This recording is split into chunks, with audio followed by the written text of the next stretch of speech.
What's good, guys? Welcome back to the first take. And you guys said you wanted more, and that was me to continue the Game of Thrones Complete History and Lore Season 1, Part 2.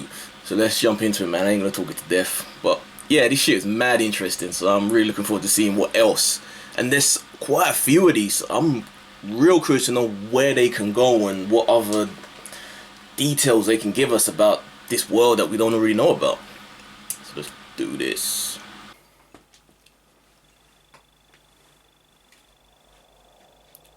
Rebellion. The crimes of House Targaryen were too heinous to go unanswered.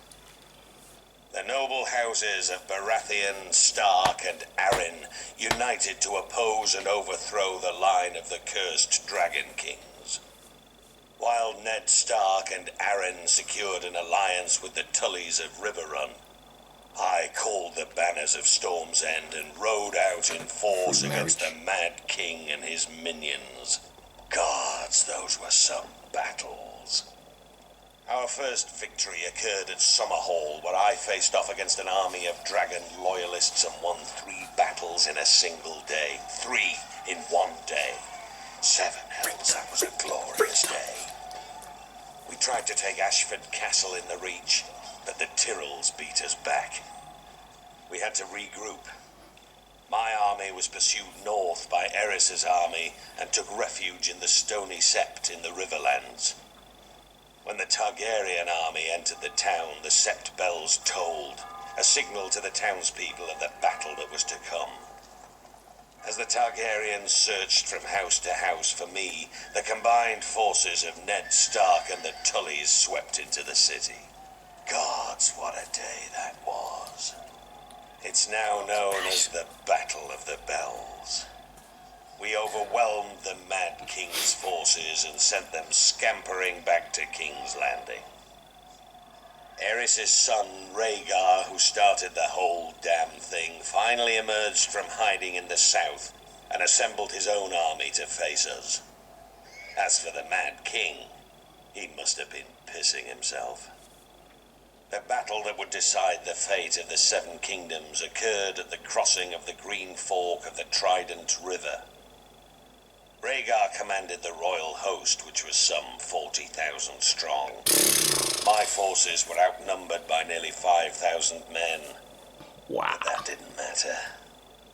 They were fresh, but we were battle-hardened and had justice on our side. As the battle raged around us, I faced off with Rhaegar, the stag and the dragon, right there in the ford of the river. I fought with the fury of 10 men, raining blow after blow upon that vile prince before burying my warhammer in his chest. I hit him so hard the rubies on his armor broke free, flinging them into the stream. They call it the Ruby Ford now. With that scum Rhaegar dead and the royal army shattered, I forgot. our next move was to make for King's Landing. Completely forgot. But I'd sustained a few wounds in the battle and was unable to ride. I sent Ned Stark to the capital to face the Mad King and make him pay for his crimes.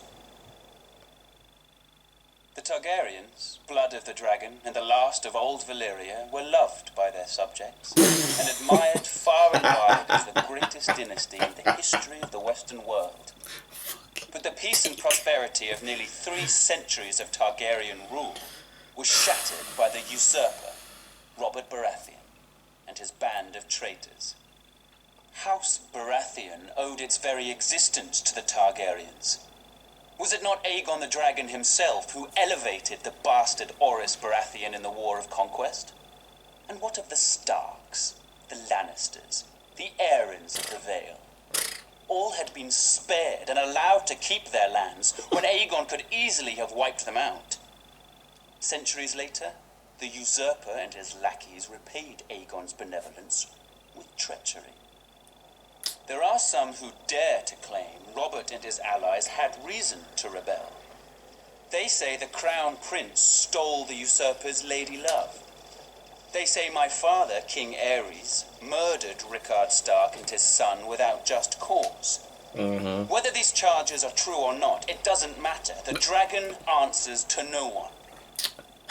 Aerys' good name has been besmirched in the years since the rebellion. He's been called a dangerous madman, a monster, a tyrant that brought his tragic end upon this himself. character lived a little longer. Lies! Just to see. My father was a victim of weaklings in his council. Lackwits who failed him in his hour of need and let the rebellion spin out of control.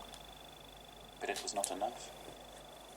The royal army was crushed at the Battle of the Trident. It was there the valiant Rhaegar met Robert in single combat, but the gods betrayed him, and he perished by the usurper's hand. As the field of fire had marked the end of the Andal centuries before, the Battle of the Trident seemed to herald the end of the Dragon Kings. Yes. When word reached the capital of my brother Rhaegar's death, my father Aerys moved to protect me, as I was the surviving heir to the throne. He sent me to the island fortress of Dragonstone, along with my mother, Queen Rhaela, who was great with child.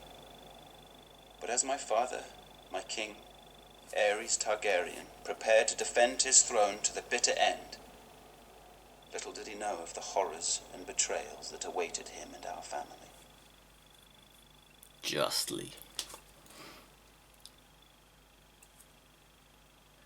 Here we go, Targaryen breath from Starline stuff. The Battle of the Trident may have been an important victory for the usurper, but it was the treachery and barbarism of Tywin Lannister that sealed the fate of the Targaryen dynasty. My father, King Aerys, had ever been a friend to the Lions of the Rock. Aerys graciously brought Tywin to court, making him the youngest hand of the king in history.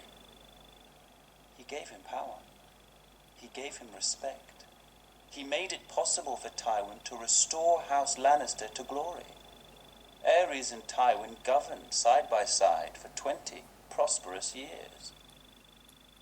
Still, when the usurper called his banners in rebellion, Tywin Lannister ignored his king's pleas for help and stayed holed up in his stronghold of Casterly Rock. In time, my brother, Prince Rhaegar, was dead. The realm was in turmoil, and the usurper's forces were said to be riding for King's Landing. What a glorious sight it must have been when a force of 10,000 Lannister men showed up at the gate of the capital with Lord Tywin at their head, pledging support to his beleaguered king. Aerys opened the gates for his old friend. Instead, Lannister and his men proceeded to plunder and destroy the city that he had called home for decades. As the capital was ravaged and its people terrorized, Jaime Lannister, son of Lord Tywin, proved every bit as treacherous. He killed my father, the king, at the foot of the Iron Throne. The Lannisters entered the Red Keep, and Tywin ordered the deaths of the rest of the royal family. It is said Princess Rhaenys was found cowering under her father's bed and put to the sword. She was only a child. As for Rhaegar's widow, Elia, she was forced to watch as Lannister thugs dashed her baby son's head against a wall before being raped and murdered herself. As I was the heir to my father's throne, I had been spirited away to Dragonstone with my mother, Queen Rhaela, who was with child. As a raging summer storm battered the island fortress and destroyed the Targaryen fleet as it lay at anchor, my sister Daenerys was born. Can't catch a break. My mother, the queen, died giving birth. Now, some 17 years later, the rightful king still lives in exile. Not anymore. But a day of reckoning is coming.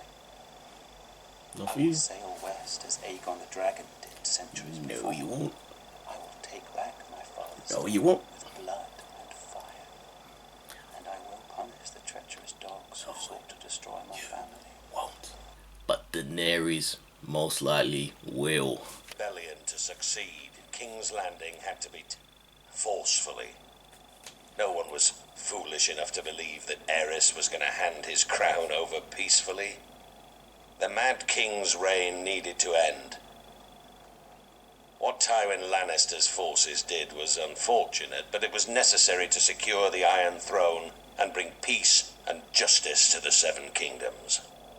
My glorious victory at the Trident left me wounded, but I sent my personal maester to attend to Sir Barristan Selmy instead. His wounds were more severe. Even though Sir Barristan was a member of Eris's Kingsguard and fought on the opposing side, that man's bravery and loyalty was something to behold.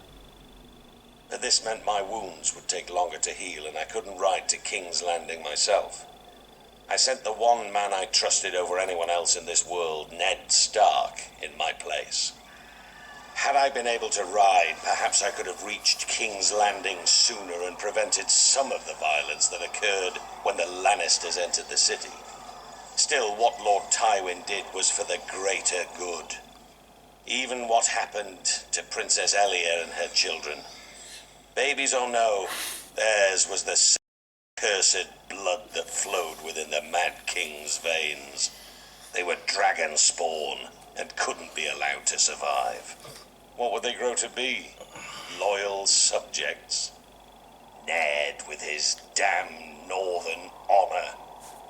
He and I had our first major fight over the deaths of the Targaryen children.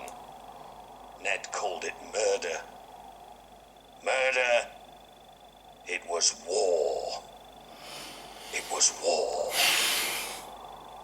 Lord Stark demanded that the Lannisters be held responsible for their crimes. Was it a crime to put an end to a family of lunatics born of incest? Ned was I wouldn't and still won't naive. blame Tywin. Instead, I sent Ned Stark south to finish off the remaining Targaryen loyalists. It was only Lyanna Stark's death that reconciled us. Ned had lost his sister. I had lost my betrothed and beloved. We shared that sad bond together, Ned and I. Through it, our friendship was made strong again. As for the Mad King's surviving heirs, those that were able to scurry away in the face of my fury now live somewhere across the narrow sea. They had best stay there. If they ever set foot in Westeros again, they will face the King's justice. Robert Baratheon's victory at the Trident was a turning point in the war for the Iron Throne. While it was clear the gods were smiling on the rebel forces, Aerys Targaryen still held the Red Keep at King's Landing. As Robert was wounded and unable to ride, it was up to Eddard Stark to make for the capital and force the Mad King to give up the throne. Lord Stark reached the city gates to find that Tywin Lannister, Lord of Casterly Rock, had already sacked the city in Robert's name. House Lannister had remained neutral up to this point, ignoring requests for help from both the Crown and the rebels. opportunistic. Now that Robert's eventual victory was assured, it seemed Lord Tywin had finally chosen a side. There you go. Lord Eddard was horrified by what he saw when he entered the city. Homes looted and burned, women raped, scores of innocent citizens killed. Disgusted, he led his force up Visenya's hill to the Red Keep. Upon entering the throne room, he found King Aerys lying in a pool of blood, dead by the hand of his own sworn King's Guard, Jaime Lannister, who sat brazenly upon the throne. Chilling. Demanding to know the whereabouts of Queen Rhaella, Lord Eddard was informed the Queen and her son Viserys had been spirited away to Dragonstone before the Lannisters arrived. But other members of the royal family were not as fortunate. Elia, Martell of Dorne, who was the wife of Prince Rhaegar, had been raped and murdered by Sir Grigor Clegane on Lord Tywin's orders. Sir Grigor and his man had also butchered Rhaegar's young children. When Robert was well enough to reach the capital, Fucked up. Lord Eddard demanded the Lannisters answer for their heinous crimes. Robert refused, and sent him south to relieve the Baratheon stronghold of Storm's End, which was still under siege by forces loyal to the crown. Whatever words passed between the two old friends are known only to them. But Lord Eddard is said to have left King's Landing in anger. Later, when Robert was crowned, he appointed Jon Arryn as Hand of the King. Lord Arryn's first order of business was to broker a truce with the Martells of Dorne, who were outraged by the brutal murder of Princess Elia and her children. Following the death of Lyanna Stark, who had been betrothed to Robert, houses Baratheon and Lannister were joined in marriage when the new king took Tywin Lannister's eldest daughter Cersei as his queen. As for Eddard Stark, he returned to his stronghold of Winterfell, forever haunted by his sister's death and the shameful way that Robert had secured his throne. Rhaegar Targaryen lay dead on the banks of the Trident, his royal army shattered and in retreat. The days of the Dragon Kings were clearly numbered. Until that moment, it would have been foolish to commit Casterly Rock to either the Crown or the Rebellion. Snakes. What would our family have to gain in supporting a raving madman? Or in entering a crusade to put Robert Baratheon on the Iron Throne? But chaos benefits no one. It was time for House Lannister to do what it could to ensure a return of peace and prosperity to the land. I, Tywin Lannister, brought 10,000 Lannister troops to the gates of King's Landing in order to bring the bloodshed to a quick and decisive conclusion. The sigil shouldn't be a King line. Aerys had been sending ravens for months, Should be a begging weasel. for my support to end the uprising. In a way, his pleas had been answered. As I had suspected, Aerys opened the city gates and welcomed my men. Our plan was clear. Crush Aerys' remaining bannermen and remove the remnants of the royal family as quickly and efficiently as possible. Any alternative meant years of further war and a fragmented Seven Kingdoms. Our means were bloody, but the results speak for themselves. As for Aerys, it is true he met his fate at the hands of my son. Aerys had kept Jaime close during the rebellion, thinking himself clever in keeping my son as a hostage, should I decide to pledge support to the rebel cause. This proved to be his greatest mistake, for when the time came, Jaime did his duty as a Lannister, and drove his sword into the Mad King's back. With that, Robert Baratheon's crown was secured. The new king recognized our role in his ascension to the throne, just as he recognized how useful the might and riches of Casterly Rock would be, if he wanted to keep it. To that end, I offered my daughter Cersei as his queen. Had Aerys not spurned this same offer years earlier, perhaps things would have worked out differently. With Robert and Cersei crowned as king and queen of the Seven Kingdoms, it was a new day. The dragon was vanquished, and the Seven Kingdoms would thereafter belong to the stag and the lion. I remember Cersei saying she was happy in those early years, but then it all just went to shit after that, when he started fucking around. The Starks of Winterfell trace their descent to the first men in the Age of Heroes. Oh, here we go. The family's founder was Brandon the Builder, who, in the aftermath of the Long Night, helped establish the Night's Watch. Legend has it he enlisted the aid of giants and the powerful magic of the Children of the Forest to raise the mighty wall, which has protected the realm for generations. He went on to build the ancestral seat of Winterfell and reigned as the first king in the north. The Starks reigned as kings for thousands of years, even withstanding the invasion of the Andals.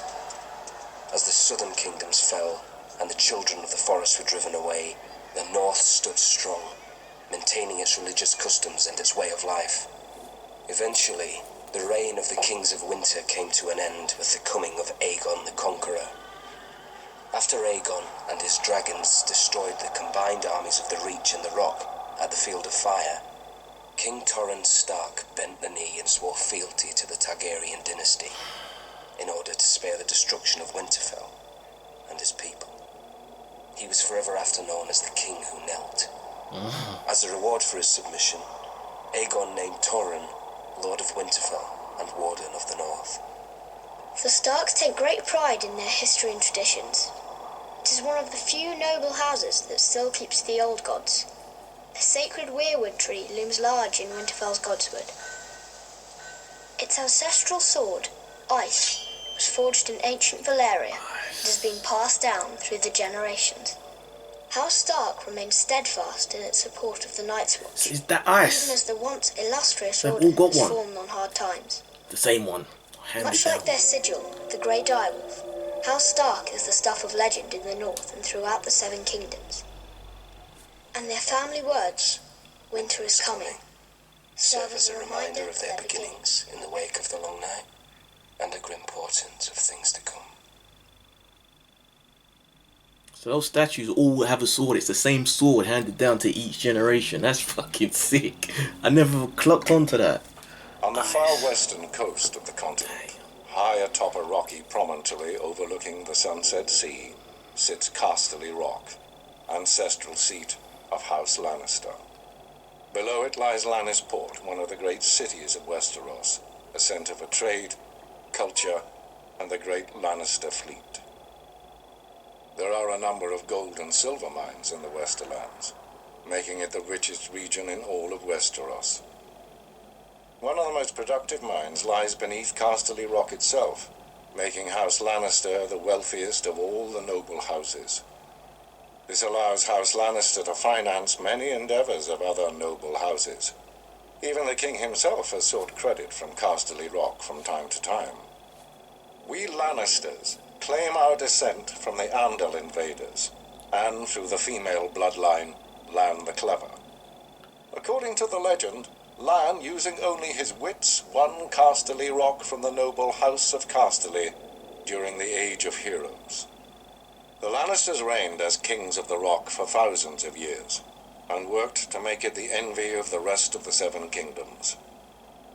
Our time as kings ended, however, when Aegon Targaryen, otherwise known as Aegon the Conqueror, arrived in Westeros with his army. The last king of the Rock, King Lorin Lannister, joined forces with King Mern Gardener, the king of the Reach. Together, with 60,000 men, they met the Targaryen host in open battle. History tells us that Aegon unleashed all 3 of his dragons, slaughtering 4,000 men at what came to be known as the Field of Fire. Barbecue. King Mern himself was burned alive that day, and House Gardener turned to ash with him. Seeing both the threat and opportunity the Targaryens represented, Lorin wisely surrendered and aided Aegon in his further conquest of Westeros. The Lannisters were thus appointed Lords Paramount of the Westerlands and Wardens of the West, titles we hold to this day. Let us be clear, though, it is neither luck nor royal favor that makes our house prosperous. There have been times in our history Yes, where snakes. some have thought us weak, lazy, or opulent. My father, Titus Lannister, nearly bankrupted our house with his poor investments, and allowed himself to be mocked open court. When our vassal, the Rains of Castamere, dared to rise up against the Lannisters, they learned how dangerous it can be to taunt a lion. I, Tywin Lannister, led the assault on Castamere to put down this rebellion. I made an example of them, to anyone who doubts our might. Never actually seen a lion They in even made a quaint song about Game the of fates Thrones of the world. Rains of Castamere. Sadly, there are no rains left to hear it. hardly see any animals. Today, the Golden Lion of Lannister is rightly admired and feared throughout the Seven Kingdoms. Our words are, "Hear me roar." But there are other words that should be remembered when crossing a lion of Casterly Rock. Lannister always pays his A debts. Lannister always pays his debts.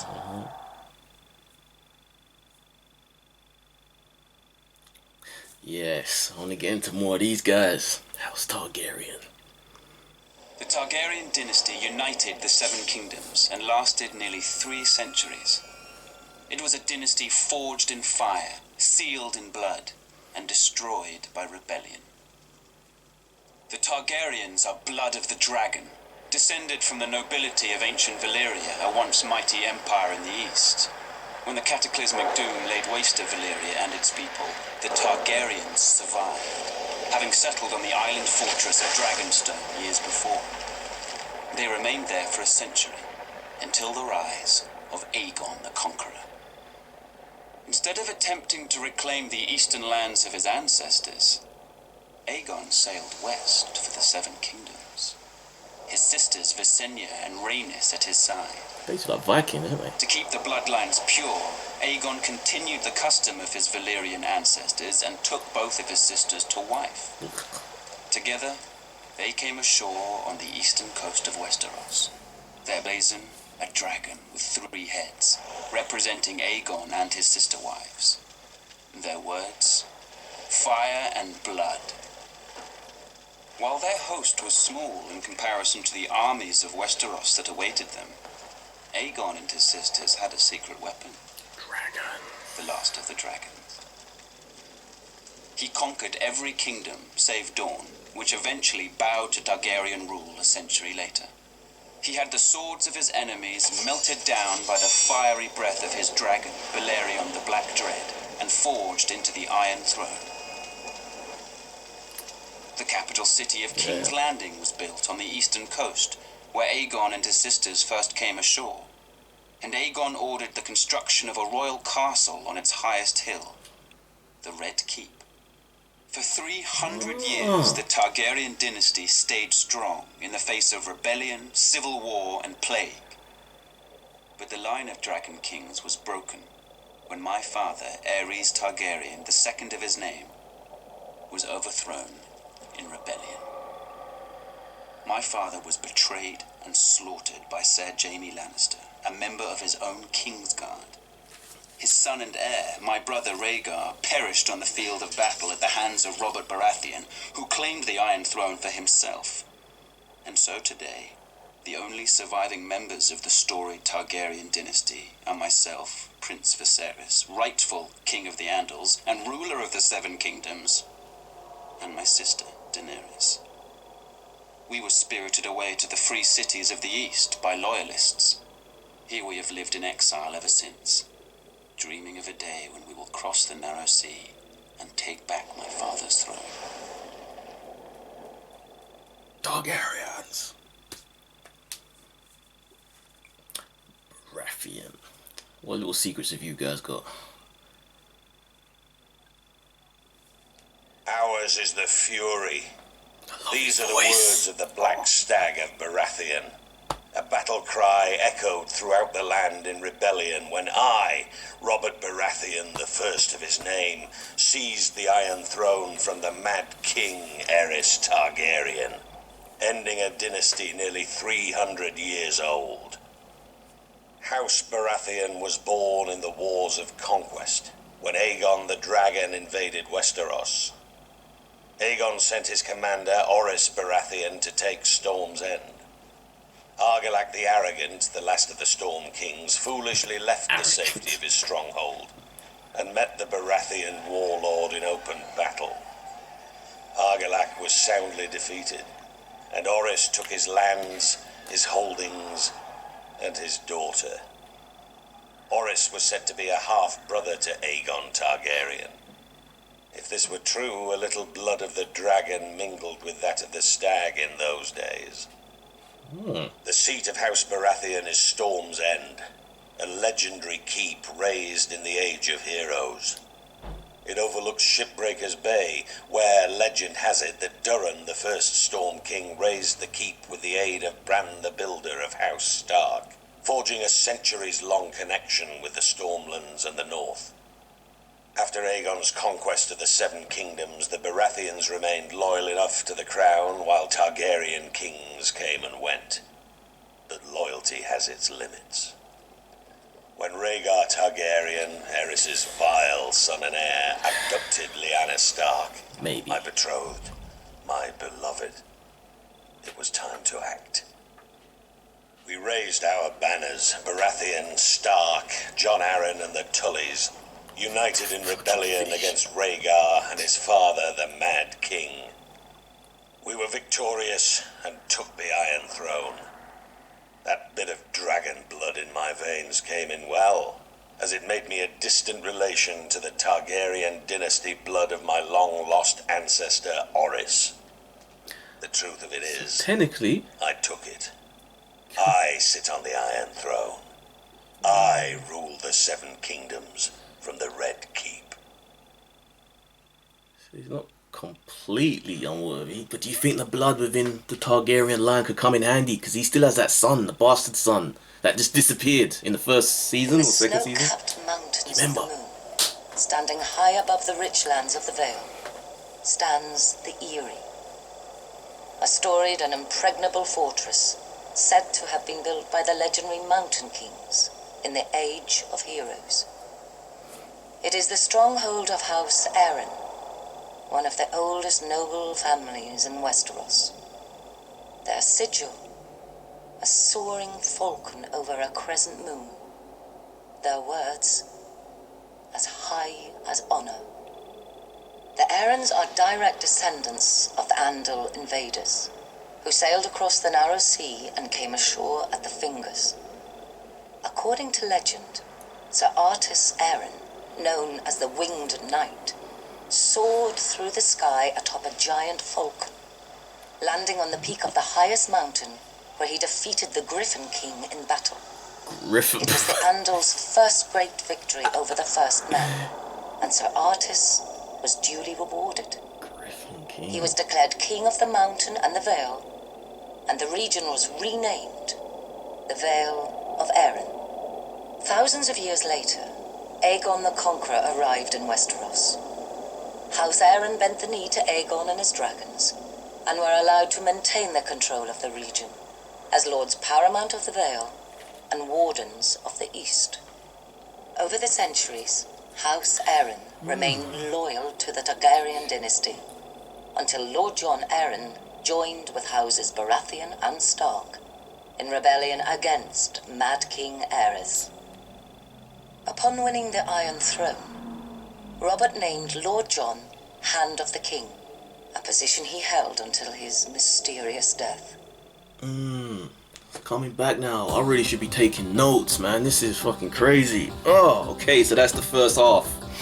That's part 2 of the first season 1 of the histories and lore of Game of Thrones. So I'm gonna do season 2 in a day or two. Jeez. It really is crazy because you got all these names, but then I'm remembering stuff that I read in the books and conversations that happened in the show.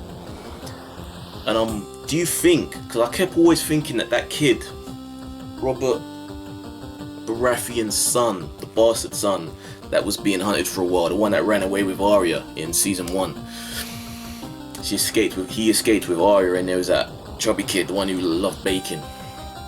But he just vanished. I'm pretty sure, like, he didn't get killed, did he? He just like went off. Arya went her way and he just went, I'm going here. And he had a skill with making armor. I remember that was like a talent of his, and he really loved it, and he made his own sort of helmet and shit. And I kept thinking, like, is this kid gonna be anything? But then he just kind of vanished, and we haven't seen him for maybe 5 seasons now. So do you think he's gonna come back in some way? Is he gonna play a part somehow? Because the fact that he has a little drip, and it's known, if it's kind of known in the lore that there is a slight blood relation in there, there is element of Targaryen in him. I don't know, maybe. Like, what's he doing now? But the thing is, how can he make his claim? Because is anybody left alive that knows who he is? Probably Littlefinger and Varys know who he is. Or who he is and where he is. But I don't know, it's, the plot thickens. I really should be fucking taking notes of this shit, because there's so many names to keep track of, but the plot thickens. I love it. So yeah, guys, what are your theories so far, without ruining anything else that happens in any of the other installments of this, if you've already seen it? We're in unknown territory right now, because we pretty much, give or take a thread or two, caught up with the books in the live action show. So it's like we're all guessing now. We don't know what the fuck's gonna happen. I don't know, man. Let me know what's your theories. Write comments down below. You like the video, please subscribe, give me a thumbs up. I am at a race, and this has been my first take to Game of Thrones: The Complete Histories and Lore Season 1 Part 2. Season 2 Part 1 coming in a couple of days. Later, guys.